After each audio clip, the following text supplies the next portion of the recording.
Thank you very much for that kind introduction. And again, thank you to all the sponsors. As you can see, a number of sponsors that are elder care, home care, keeping people at home, retiring at home, has increased in the lineup that we see over the years. I've been doing this now for almost 20 years.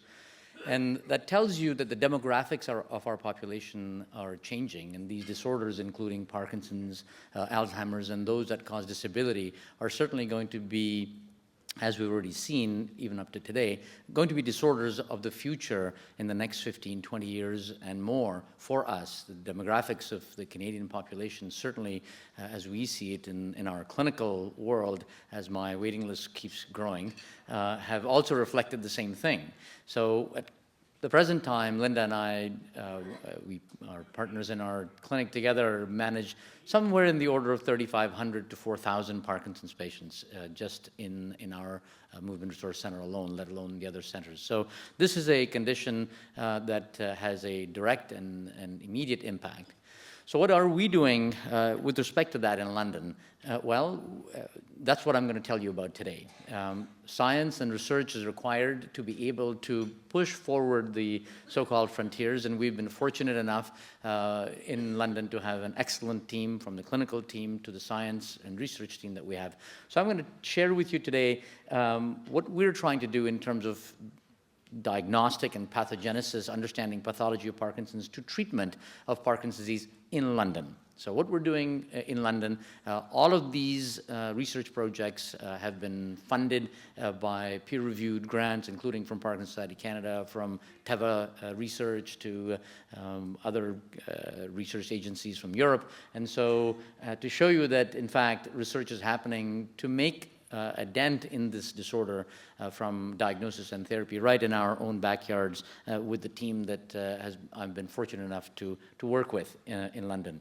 By the way, we were designated the NPS Center of Excellence 4 years ago. So it's not a new designation. We've been lucky to have had that designation from the NPF 4 years ago, and it was renewed this year for 5 more years. It's reviewed every few years. Unfortunately, because of the American economy, we're supposed to be funded with it, but they gave us a large sum of $0 for the last 4 years. So, yeah, so in principle, we're the Center of Excellence, not financially, I suppose.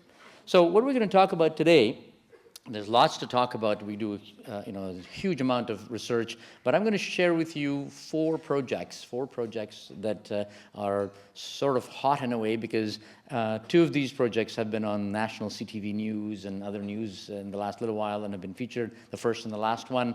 And the other 2 are therapy research projects that we're doing. The first one is magnetic resonance imaging, or MRI spectroscopy, for Parkinson's disease. And in fact, I'll tell you a little bit about that. Freezing of gait as a disorder, and the treatment of that we're trying to come up with.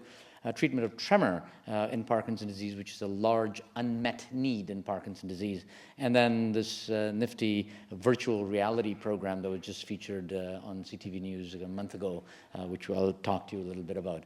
I'm not going to talk about Parkinson's disease in terms of the symptoms and signs and those kind of things, because that's something that I'm expecting that people already know a lot about. And so into research. So magnetic resonance imaging, or MRI scanning, everybody knows. So MRI scanning is a tool that's used for imaging stroke and other things, tumors and those kind of things. But the phenomena of magnetic resonance imaging is actually based on a concept in physics of nuclear magnetic resonance. It's kind of like a spectrum that is made up, that white light is composed of. So all the compounds that are floating around in our head, including proteins and water and carbon, et cetera, have a specific spectrogram. Like a spectrogram, if you were to image that spectrum, you would get it. And I'll show you a couple of pictures of that.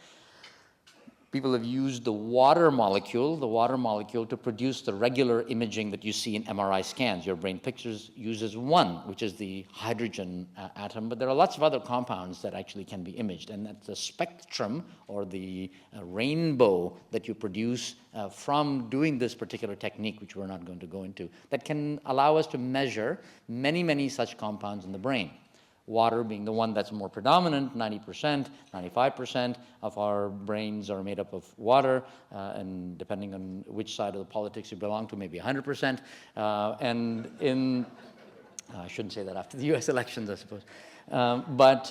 In addition to that, there are lots of fractional compounds that are there, and we've used this technology to understand some of that, and we'll talk about that. So we can measure those specific chemicals, but unfortunately, the problem has been like anything else, like a lens, right? I was saying to Linda just yesterday, if you look at our skin, you say it's really clean, I took a nice shower, but there are a billion bugs floating around on my skin because the resolution of my eyeballs is not good enough to see that.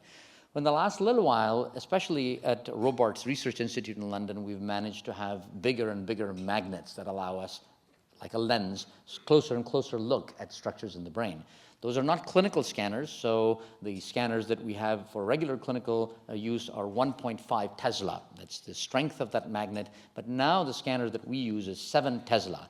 So we scramble the ions and the molecules in the brain pretty well at 7 Tesla. There are also 9 Tesla magnets that we use for animal work, but this allows us a lens that gives us a very detailed view of the areas of the brain that nobody has imaged anywhere in the world before, which is the substantia nigra. I'll tell you a little bit about that. So, as I said already, the application of this spectroscopy tool has been used for brain tumors and other psychiatric disorders, and looking even at patients who have epilepsy. So people are beginning to use some of these tools, but really has not been used for imaging Parkinson's disease and other degenerative diseases.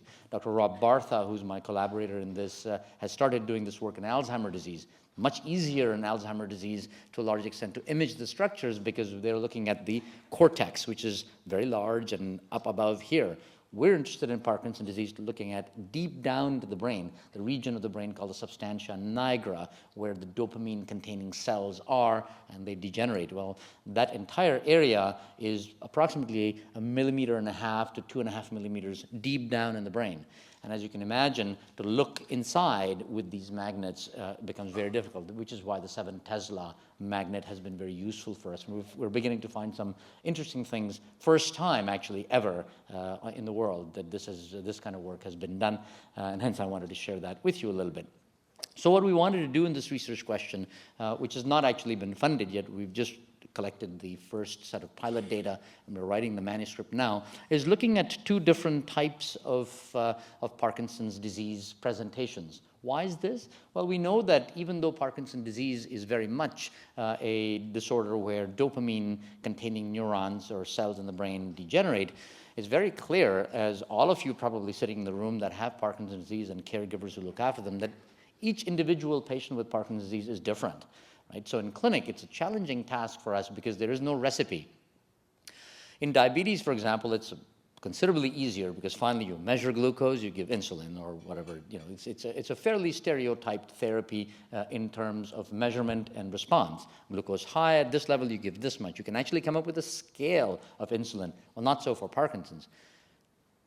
2 categories of disorders of Parkinson's disease seem to fall fairly squarely in terms of their presentation and outcome.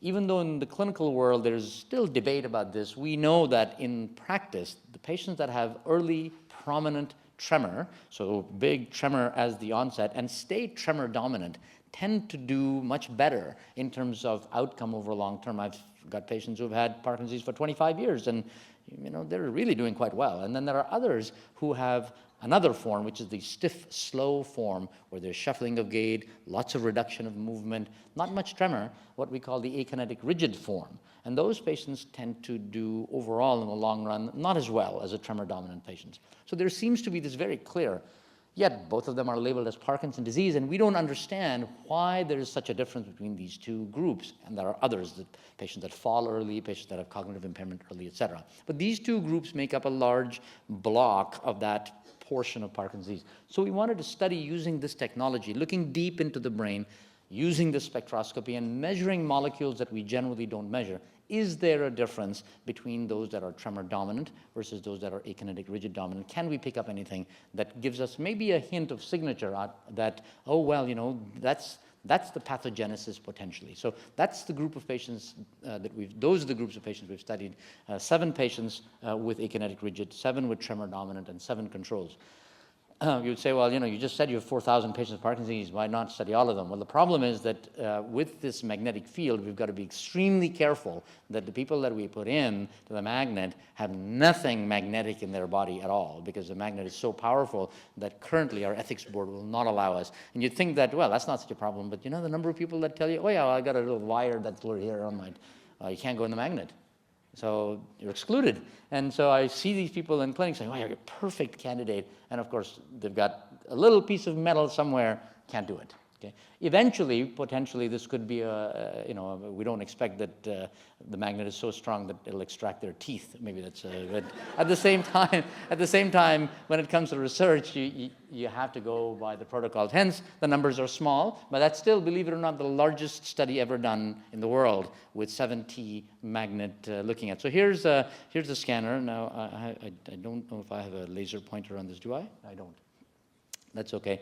I can use this to show you here. Then, so here's the MR scan that we get, and here's the substantia nigra that we're looking at. And this is what's called a voxel. So this is a small cube that we map out, and I can tell you this is anatomically a lot of work to figure out where exactly the nigra is, because the body parts that we have are not nice and square. I know I have to stand here, but I can't point at the same time. I can do it this way, but so what happens is that we have to sit there and map out that substantia nigra, because it's not a nice cube. Unfortunately, it's a structure like this. And that skill set actually is very difficult to get. And we've managed to now localize that nigra very well. Above here is another structure, because we're actually imaging 4 structures, both nigra on the substantia nigras and both subthalamic nucleus. And some of you that might have had DBS will know that's where we put the electrodes, STN. So we've been imaging those, and what you see on the right and left side are the spectra. So those little peaks are measurements of compounds that we see when we do those images, right? And those images come out like this, and here are the compounds outside of hydrogen, okay? So these are all the peaks that you see, and we can actually quantitatively measure each one of these peaks and give us an exact amount of how much of that compound is present. So NAA is a compound called N-acetyl aspartate. There's glutamate, which is GLU. Glutamine is GLN, creatine, choline, and myoinositol. These are all compounds in addition to that 5% that I said that's not water.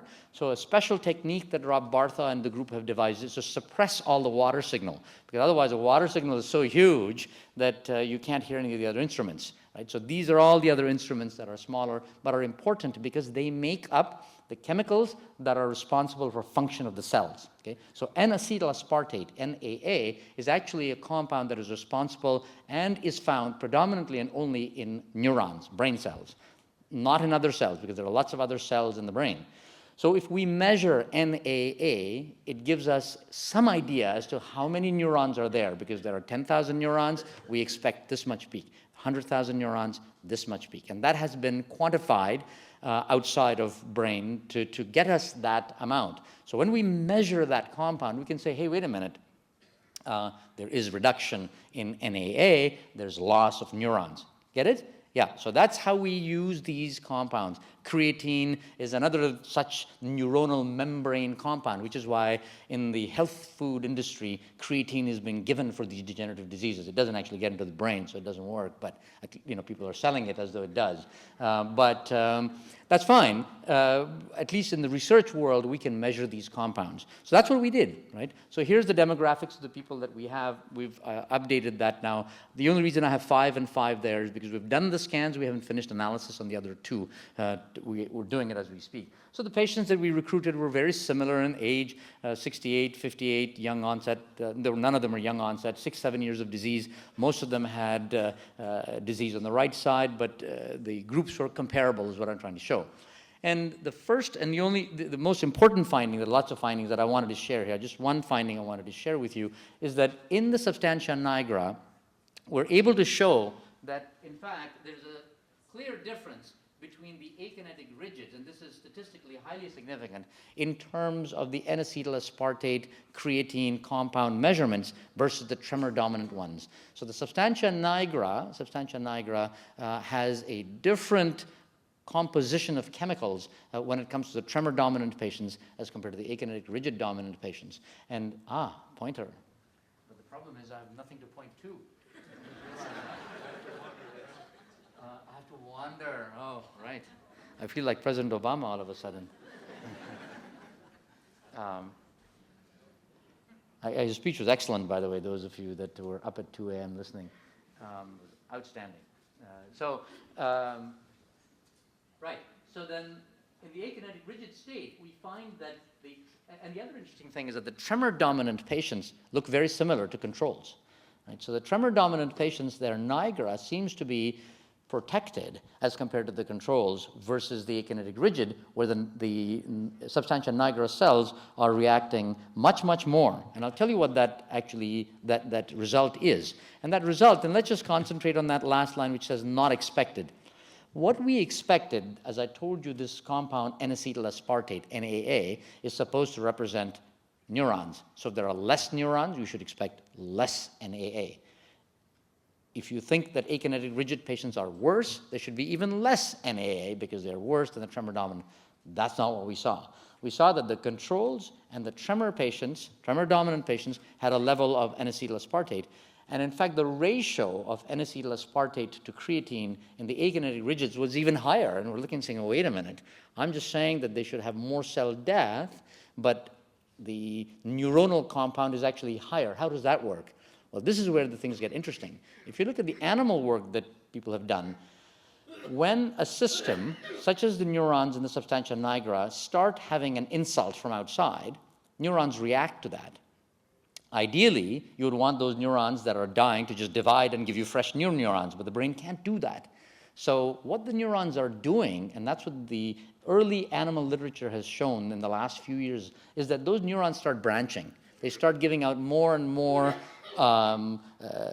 axons and dendrites, almost as though they're looking for help, saying, anybody, come on, please, because they can't divide. We know very well that when branching happens like this, the N-acetyl-aspartate level actually goes up because it needs that compound to make these branches happen. The problem is the branching has to go from substantia nigra far away to the structure that actually they're supposed to project.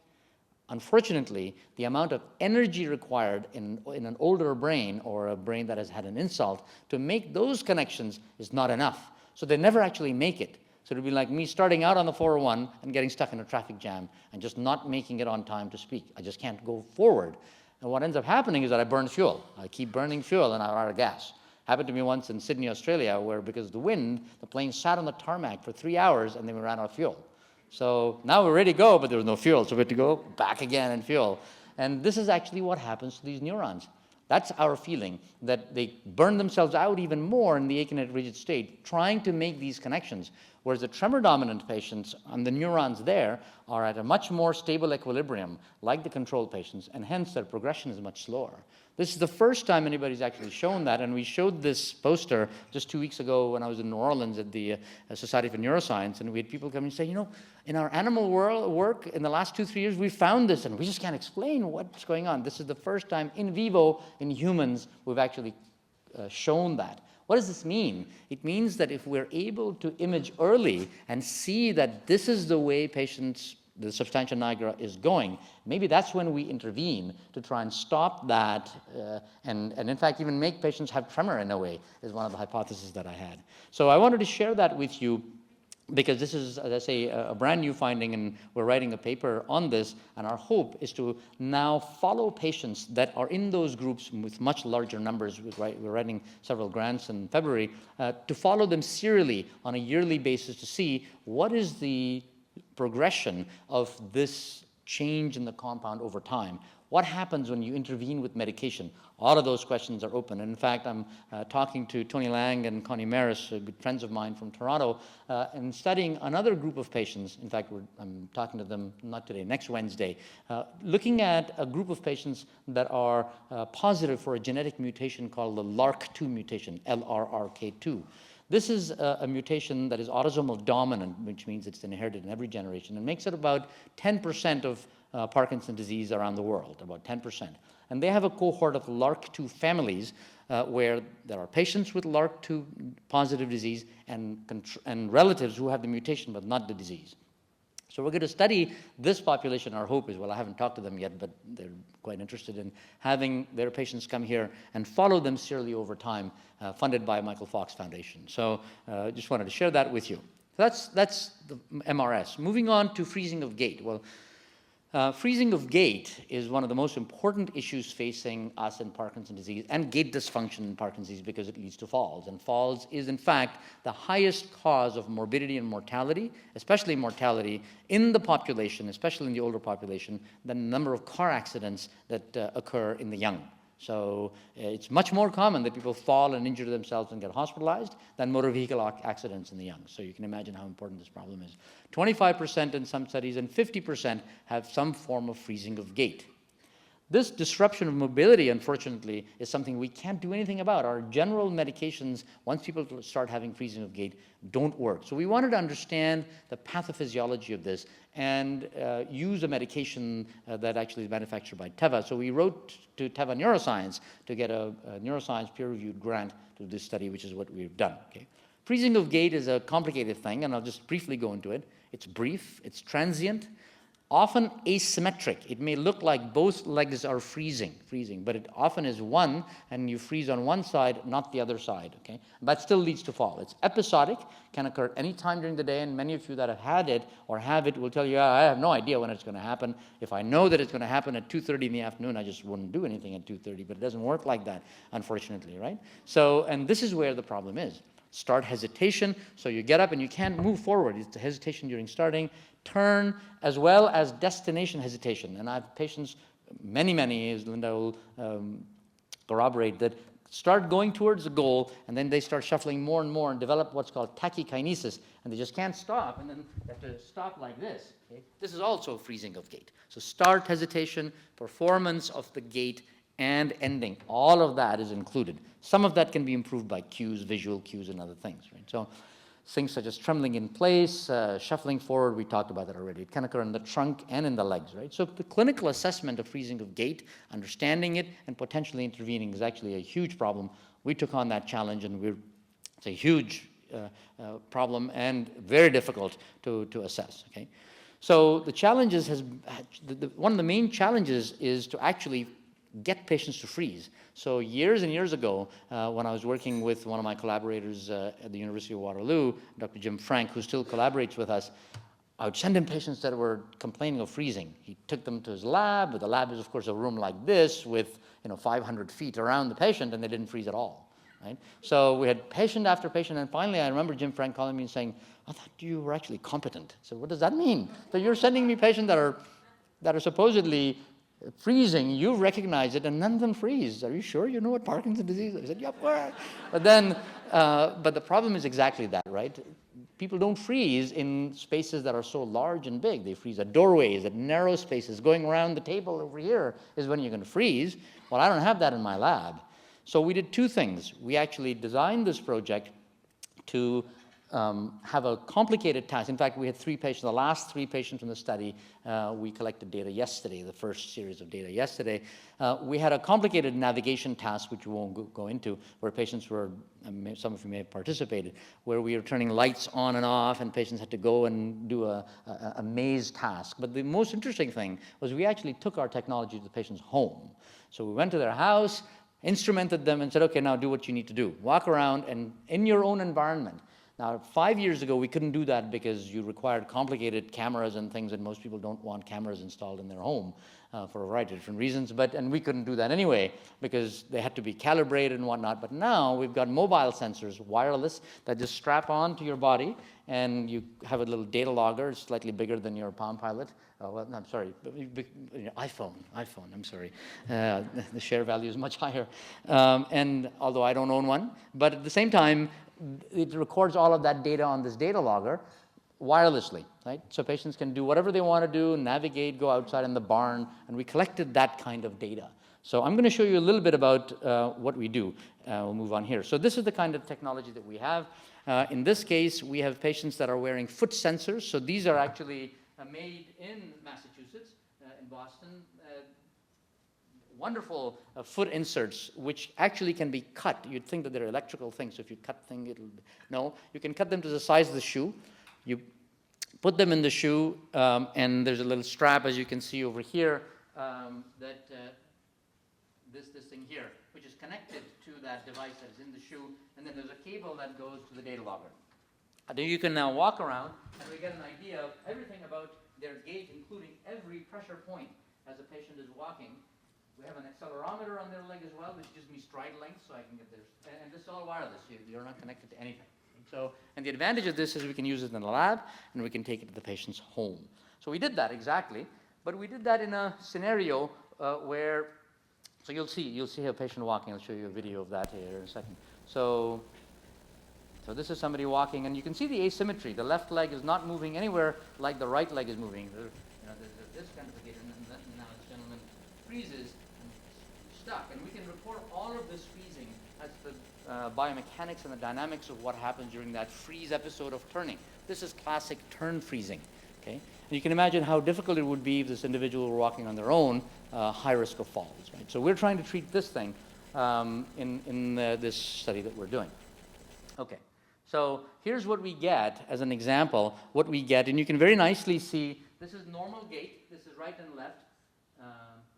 This is normal gait, right and left, green is left and blue is right, force, very sinusoidal walking, and suddenly there's an episode of freezing here.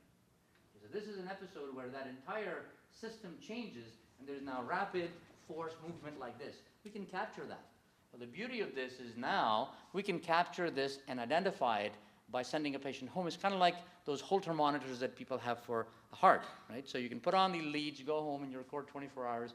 In fact, one of the projects we're working on is exactly that. So we can put this instrument in, you go home, or you can do it on your own because it's just something that slides in your shoe like a little shoe insert, put on the strap, put on the clip, and now I can objectively measure how many freezing episodes you're having, how many times you're developing tachykinesis, how are you doing turning around your house.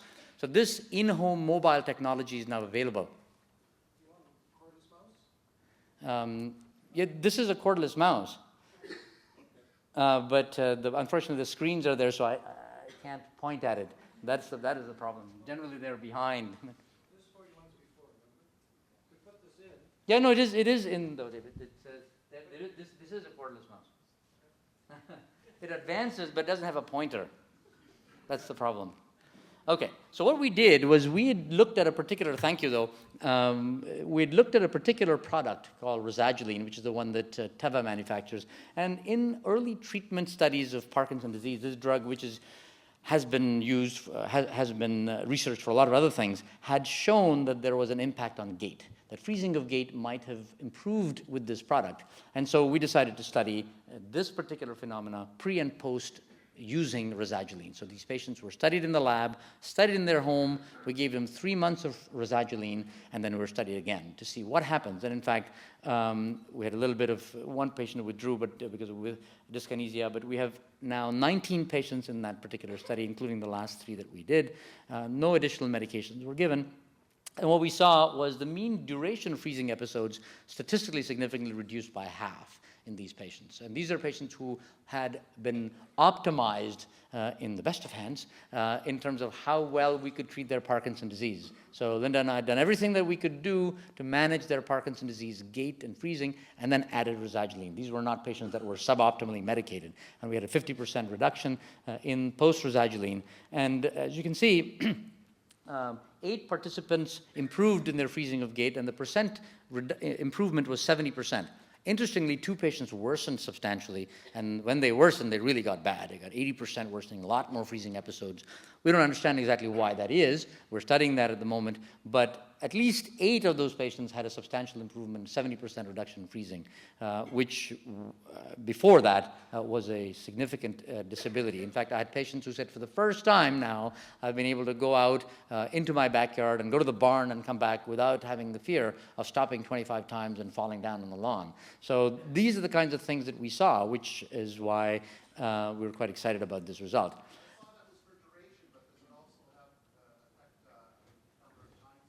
Yeah, so the frequency, yeah, so the mean duration, this is, this is percent change, no, this is just duration.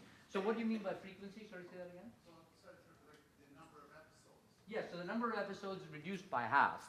The number of episodes reduced by half, but we sum them all together, because the problem is, if you have a long episode of freezing, but less of them, does that equate to having many small ones like this, which last for a few seconds? So our conjecture is that having less severe freezing episodes, so each one lasting a second or two, is better, even if you have 25 of them, than having an episode where you're stuck and now you just can't move at all, and the duration is long. So we use duration as the main endpoint, because in early Parkinson's disease, you'll see that little bit of turn hesitation, which lasts half a second, 500 milliseconds, and it's not disabling to the patient. The disability comes from being completely stuck, and then you just can't resolve it. So we thought that duration would be better than if we just measured less number, which were very short duration. So we used duration as our main endpoint, but the total number of episodes dropped to 50%. Unfortunately, the pre and post number were not statistically significantly different, so I'm not showing that here. Okay. Now this is at home. At home, a group of patients also had an improvement because they were all videotaped, visually assessed. Some patients worsened as well. So this is not all of the data we're showing. I've only got data on some of them. We're still analyzing this. The study's not over yet. Those patients that worsened in the lab also worsened at home. And so there's a small group of patients where freezing actually didn't get benefit from Rosaline, but enough number of patients had a benefit to still have statistical significance even in the home. So the home data has not been fully analyzed, but we're clearly seeing statistically significant differences. So what we're saying is that even though it's a poorly understood condition, I would suggest at this point, if you're having freezing of gait, if you're able to afford the drug, and if you are actually able to get your physician to do the limited use that you can actually get now for Rosaline, not limited use, Section 8, which is a special approval for patients who have advanced disease or who are already on multiple therapy, you can get it approved. It's worth trying Rosaline. Because if the freezing of gait improves, it's only once a day, 1 milligram. If you worsen, you'll know very quickly, and you can stop the drug. But if you improve, the improvement is so substantial, 75, 80%, that for a drug that is so easy to use with minimal side effects, this is worthwhile. Yeah? No. DBS was an exclusion there. We excluded everybody with DBS because once you have electrodes in your head, you have no idea what the brain state is, so you really don't want. And that's it's an excellent question, but it's a separate problem of gait dysfunction with gait freezing. We actually had one patient where we did have DBS, but we excluded that patient. Yeah. Let me go through, then we'll talk about this. So I have a couple of more things. So we're going to do larger studies, hopefully, with this. I'm not sure, but certainly what we've managed to show very nicely is that we can use ambulatory assessment in the home, which is the next project that we're working on big time. And this is going to change how we assess mobility. We have a very large CIHR grant, Canadian Institute of Health Research, multi-center 6-year grant between Montreal and us and Vancouver, looking at that. And again, some of you from our clinic may have participated in that initial study. There's a lot longer study that we're doing with that as well. What are we doing? We're looking at, as we've heard, in-home, home-based mobility assessment. Very important. Okay? The next project that we're doing, I'm going to talk to you about, is injection of a drug called Xeomin, or botulinum toxin, for the treatment of tremor.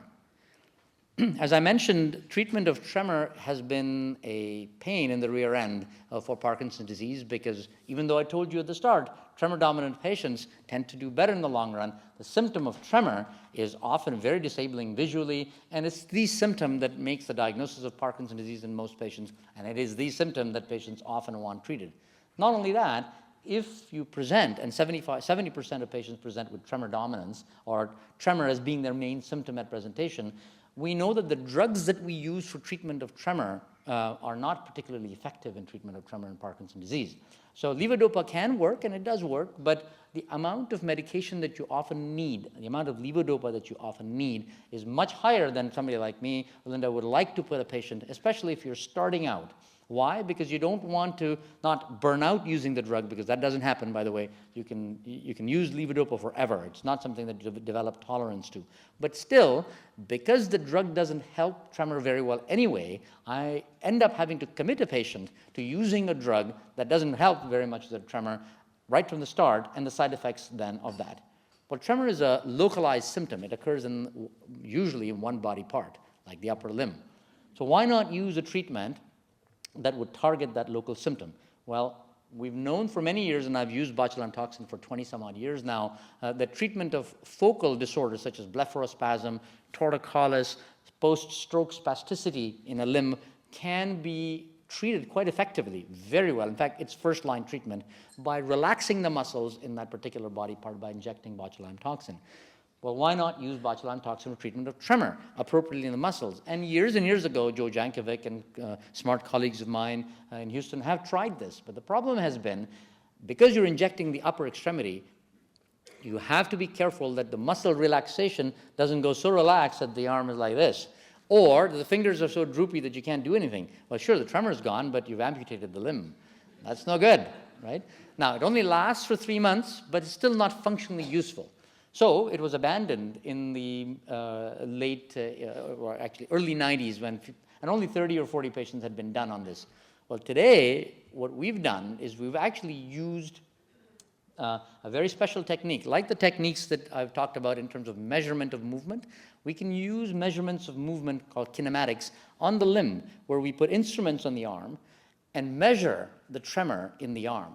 Why is this important? Because you can imagine that, look at the kinds of things we can do with our arm. My hand can do this, it can do this, it can do this, it can do this, and this. And now I've got somebody with tremor like this. I don't know how much is coming from the wrist, from rotation, flexion, extension, this, elbow flexion, extension. I've got to watch all of this with my eyes, separate all those what we call degrees of freedom out, and say, okay, 30% is from the wrist and 28%, well, I mean, I'm good, but not that good. So, right? I mean, I can't do that. So what ends up happening is that we end up injecting the wrong muscles because I don't have the appropriate assessment. So I need an objective way of assessing. Well, until now, again, we have not had instruments to do that, or we have them now. So what we've got is engineers who are postdoctoral fellows in my lab, funded by a grant from Merck's Pharmaceuticals and our CIHR grant, who have the ability to put instruments, goniometers and torsiometers and inclinometers and other meters, which are very small. They're not huge, big things. They're just strapped on with tape. And I can actually then separate very nicely how much is flexion extension, how much is rotation, how much is deviation like this, how much is from the shoulder, and we've used that to start injecting patients. We've got 48 patients now, 55 patients actually, injected in this study with remarkable results. I mean, it's really excellent, to the point that Merck's Pharmaceuticals is now taking this on as, hopefully in the next couple of years, making this as an indication for Parkinson's disease tremor. You can imagine if somebody has tremor-dominant Parkinson's disease, you now have the ability to just use Xeomin as an injection without having to put them on levodopa for maybe 3 or 4 years. Yes, it doesn't treat freezing of gait, and it doesn't treat bradykinesia and difficulty movement, but not every patient needs that treated, sometimes for quite a while, right? So this is an intervention. I'll show you that. So besides, I've already injected, as have other people, for tremor of the tongue, of the jaw. We inject it all the time. In fact, we published papers on this 3-4 years ago, and we've successfully been doing this, so why not for the limb? There are really only 3 published articles, so we went ahead and do that. Botulinum toxin, just for information, is actually a naturally occurring toxin made by bacteria, and that's the same toxin that you would get infection with if you got botulism. So, but I think everybody knows about Botox now anyway. This is not Botox, this is Xeomin. Same compound, botulinum toxin, but another company makes it. And so we inject just the toxin and in small amounts. We don't give any bacteria with it most of the time. Well, never actually. And hence we studied this, right? So we use, I'll just show you what we do. So here's a, you don't need to look at the table on the left. This is from the paper that we're writing at the moment. Actually, we've already written. And you can see those sensors. That's not all bandages because of bleeding or anything. It's just bandages to keep the sensors on. They're just tape. Okay? And the engineers will record all of that for me. They have already written all the software to decompose the data into these parts. And then I'm presented with a spreadsheet which says, this is from the wrist, this is from the elbow, this is from the shoulder, this is flexion extension, this is rotation, this is that. And I say, okay, well, that means I know the anatomy well enough that I know that flexor carpi radialis and ulnaris, extensor carpi radialis and ulnaris, extensor indicis, blah, blah, blah. The muscles that make those movements, I know. So I know that if out of 100%, 60% or 80% is flexion and 30% is extension, then I target those muscles with the doses appropriately, right? And then we've, yeah. Can a person's movements change from one treatment to another? Yes, yeah, they do. They do, absolutely they do. So we actually get around that, first of all, by recording many trials. So we do it many times. We keep them coming back the same time of the day, keep the medications the same as much as possible. There's variability, but in statistics there's always variability. And that's why you have numbers. So what we do is you calculate the power of number of patients needed in the study to make the study significant. Okay, so we've done that already. And here's what you see. You see at rest, with posture, and this looks like gobbledygook, but it's not. I mean, from an engineering perspective, this is actually very neat. You see episodes of tremor, and the arm is out.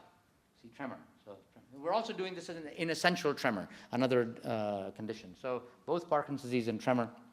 Okay, and we've shown that the results are, I mean, this is the Fawn Tolosa Marin scale, the FTM scale of tremor, statistically significant both in the rating scale, spiral drawing, and in fact, pre and post injection, the results were absolutely incredible. I mean, these people are coming back saying, when can I get my next treatment? It's so good.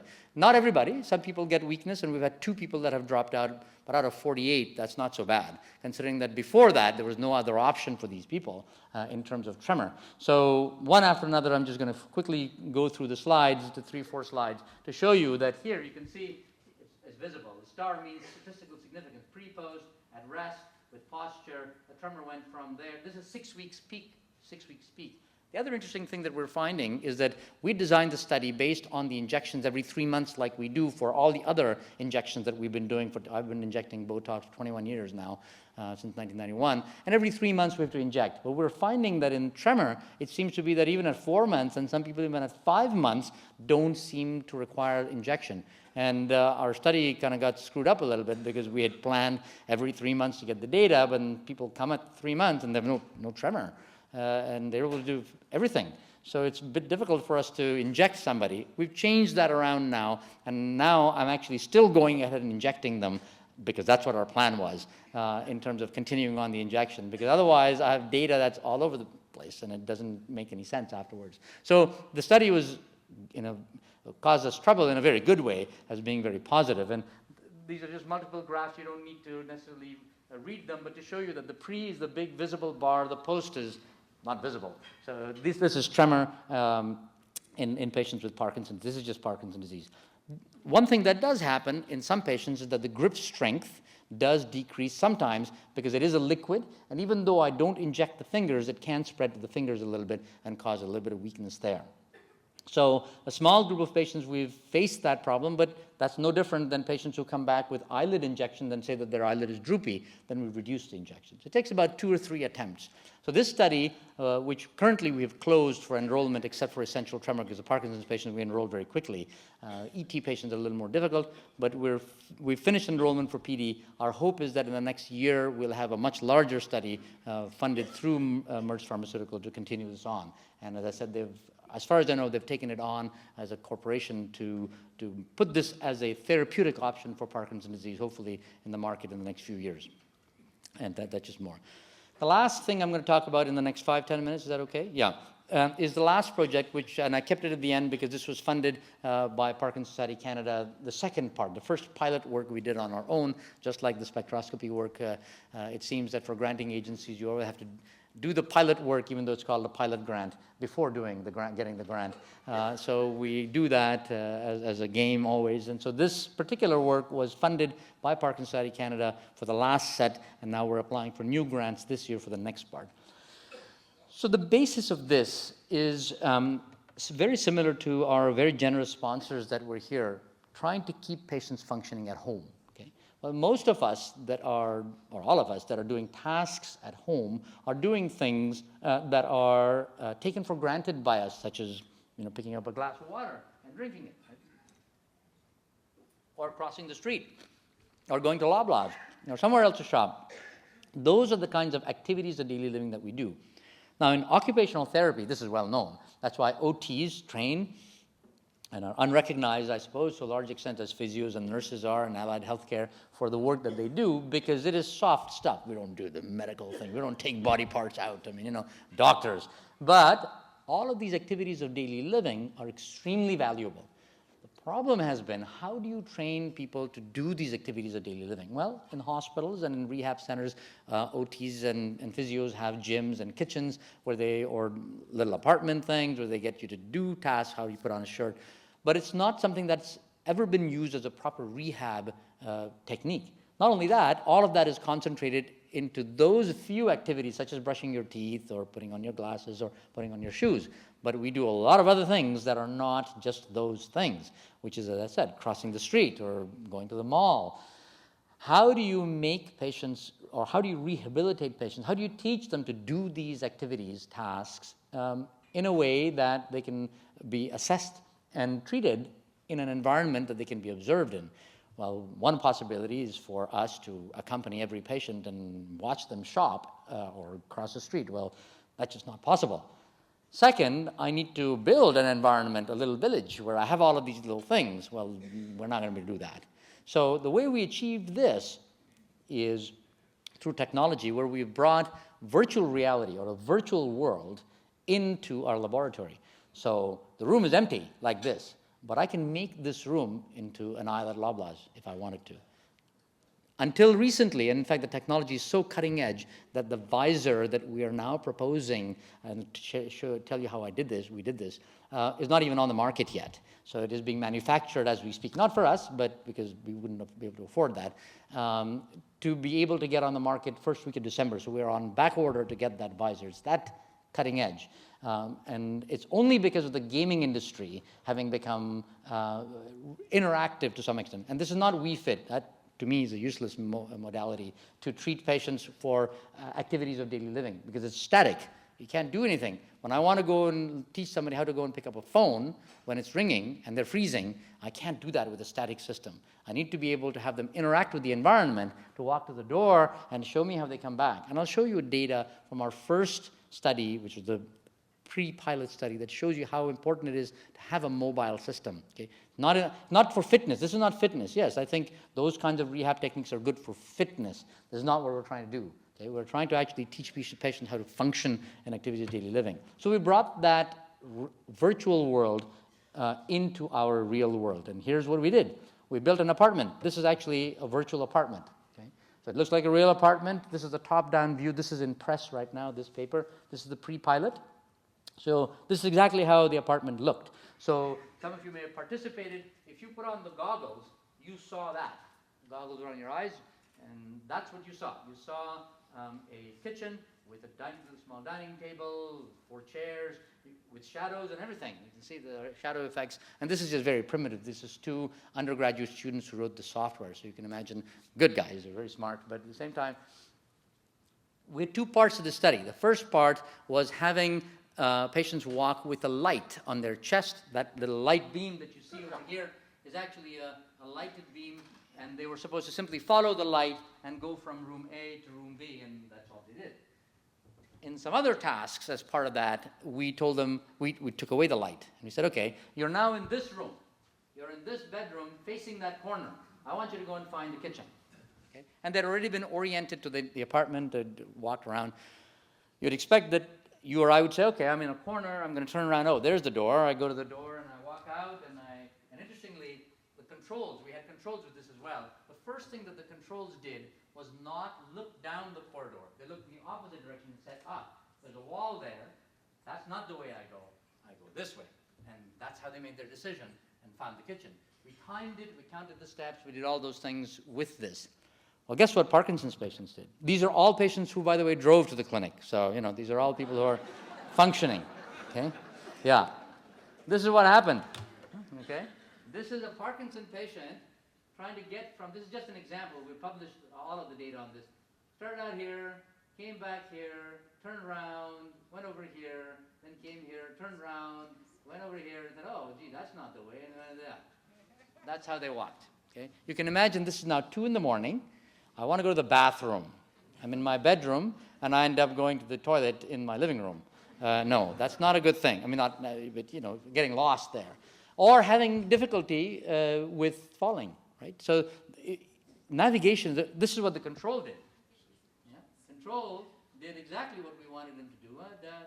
Stop there, left, the end. Okay? And this is without any training for the control. We do it normally. With one task, second time around, they got it right. Parkinson's patients were lost. The amount of time it took was longer, not just because they were slower, because in fact, that's actually how we got caught the first time. We just said, oh, well, they're slower, so it took longer. No.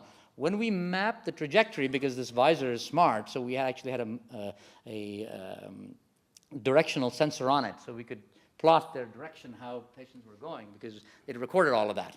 And the direction was like that. It was terrible. So the issue is that navigation or finding things. You can imagine the task. It happens to me all the time. Where's the phone? The phone is somewhere. That's because it's been put away somewhere where it shouldn't be in our home, but that's a different issue. But getting lost and trying to find the phone where it should be where the phone is. But if you've got Parkinson's disease, this becomes even harder. Now imagine you're in Loblaws, or you're in, I keep using Loblaws, whichever grocery store you like, No Frills Superstore, doesn't matter. This is a huge issue, right? So what we did was we then moved on to going to the next level, this is the project that was funded by Parkinson's Society Canada. Now on the Visor, we created that environment. So here's a grocery aisle, okay? This is not real. This is actually entirely a virtual grocery store. So when you put on the Visor, that's exactly what you see. You see a plant, or this is actually a living room that we had created with many plants.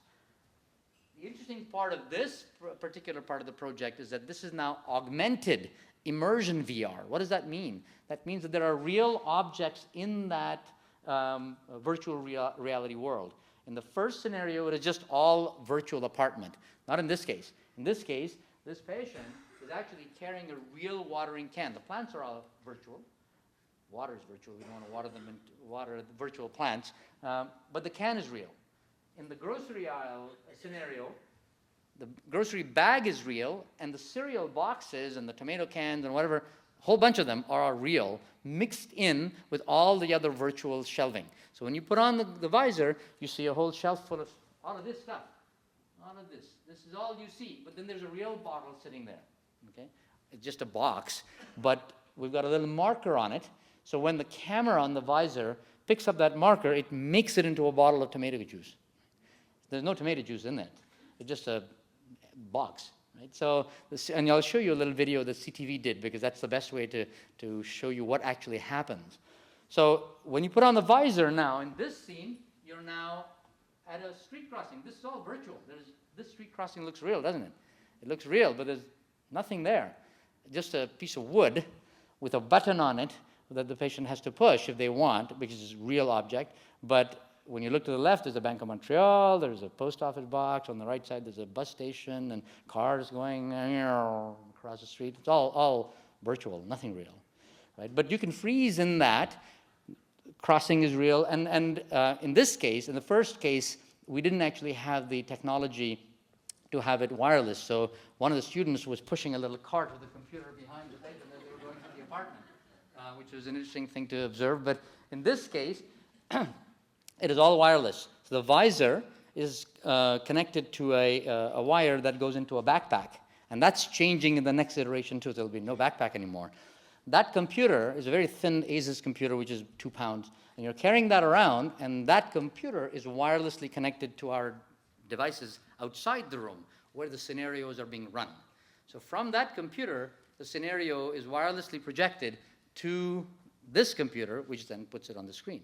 So there's nothing connected to the patient. You're not tethered to anything. There's no wires. You can walk around anywhere free, right? On top of that, we can put all those sensor technologies that I showed you earlier with those wireless sensors and the gait to understand how people navigate in this real world. Oh, it's not supposed to happen, but anyway, we'll get to that later.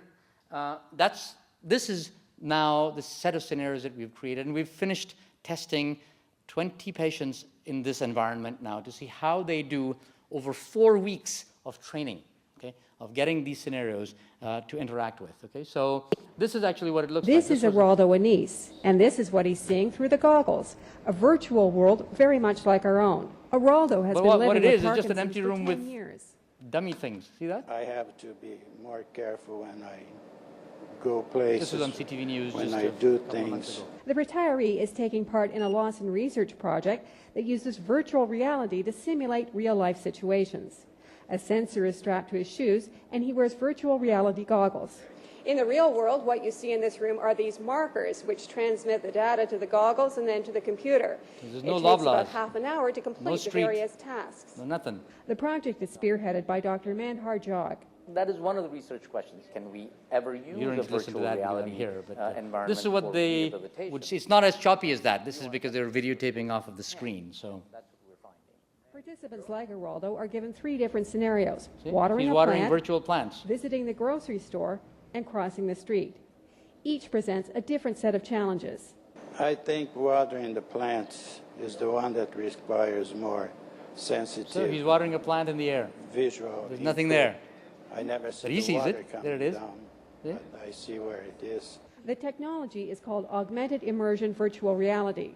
While people like Geraldo are completing the task, measurements are taken of things like the way their feet move. So you got all of We're these data finding you get from those sensors as patients are Require walking, and he's skills now, that see, all are it not is, and there now to for him, start this could be a virtual cereal reality box, it could be over the a next can of couple tomato weeks. juice, They it could be become anything faster, they become more that you want. accurate, they're able to do tasks better.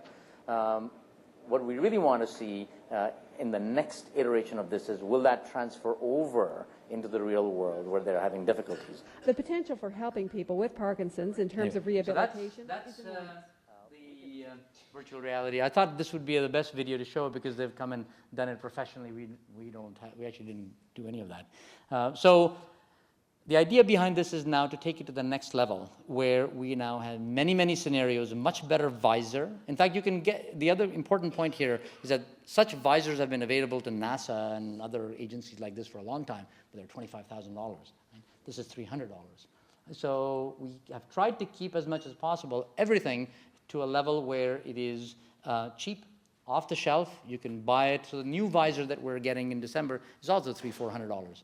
So in a rehab place in Leamington, where there isn't a movement disorder center, or Kitchener, where there isn't a movement disorder center, where you don't have neurologists who are trained in, or nurses like Linda who know this, and even with us, we can't actually train people to doing this. You can go to a YMCA, you can have a room like this, divided in half, just put on some markers. We're reducing those markers. This is all pilot work to having as few markers as possible, and render any scene that you want and train people. Okay, show me how you go to the bathroom in the morning. Or if somebody's going from their home to a retirement facility, you can have the retirement facility augmented in the virtual world and understand how do I get from my room to the dining room, from the dining room to the exercise facility, not get lost in the morning, and train people to doing these tasks of getting up in the middle of the night. We can have a conversation. You can have, and in fact, that's the next iteration that the students are working on, is a language interactive virtual reality, where there's a table of virtual people who can actually talk to the patient in a conversation with noise, with other things, for cheap. This is not expensive. That's the issue behind this. Once the software is written, all that somebody has to do is drop down menus like you have in your Microsoft or Apple computers. It's, okay, I want scenario of this, scenario of that, swimming pool scenario, bingo hall scenario.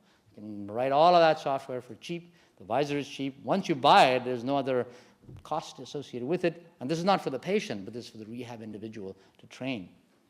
So what I wanted to show you is that outside of the usual routine things of Parkinson's disease treatment.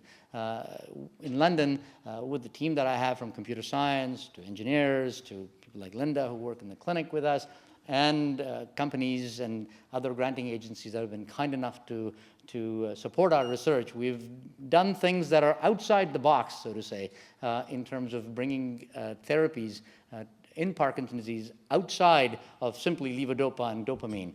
And I wanted to share that with you all today. Thank you very much.